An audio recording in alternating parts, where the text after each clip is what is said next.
Hello, this is Alexander Green, Chief Investment Strategist with the Octa Club. You know, we all understand the world because of the way the media delivers it to us, but often it's delivered through a dark prism of negativity, and that's what's happening right now. And I think people who are surprised that hundreds of thousands of businesses have shut down, and yet the market is doing so well. It seems like a conflict. But let me tell you about a few things that will make things crystal clear for you.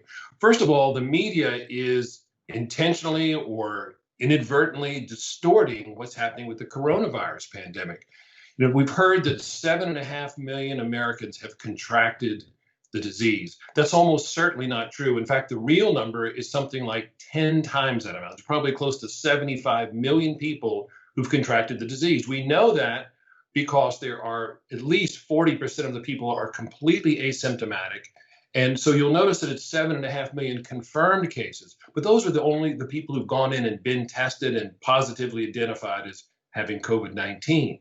There are many, many more, but the difference is to be off tenfold the amount of actual cases means that the death rate, which is currently put at about 3%, is probably closer to 0.3%. So if you understood that, you'd probably be a little less frightened. I'm not saying that the coronavirus isn't a serious health threat, an economic threat. It is. But the danger of the virus itself is grossly overstated because no one's taking the data and extrapolating out to get a better picture of what's actually happening in the broad populace. Close to 75 million Americans have or have had the disease already. Secondly, you'll hear the media talk about how the economy is teetering, we're hanging by a thread, everything is so terrible. Well, you know what? Things are terrible for some people who are out of work or can't pay the rent. Some businesses, especially small ones, have shut down and many of them will not reopen. There's no disputing that things are terrible for those people, but things are not so terrible in the aggregate. And we know that. Why?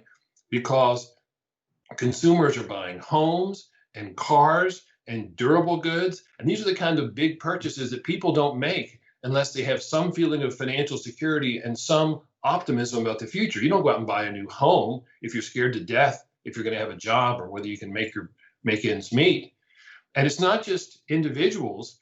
Corporations are investing capital spendings at the highest level it's been since 2018.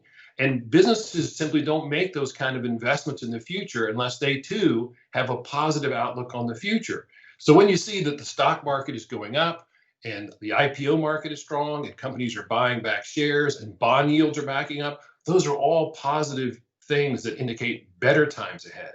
So if it often seems to you that there's a complete disconnect between what you're hearing in the media or seeing in the media and what's happening in the markets, often it's because the media itself is delivering the world through a distorted lens of negativity. And once you clock onto that and realize that most trends are positive and that we do have setbacks, certainly the coronavirus pandemic has been a huge setback, but the trends that will take us higher are in place. We have strong jobs growth, we have low inflation, we have ultra low interest rates. And when third quarter GDP growth comes in, it's going to be the biggest on record, probably 35% quarterly growth year over year. So that'll be huge.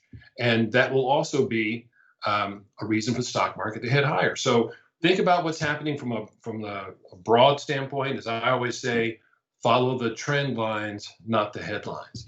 You can read more of my views in my weekly e-letter, which is Liberty Through Wealth. It's absolutely free, and you can sign up below. So until next time, this is Alexander Green. I look forward to talking to you again soon.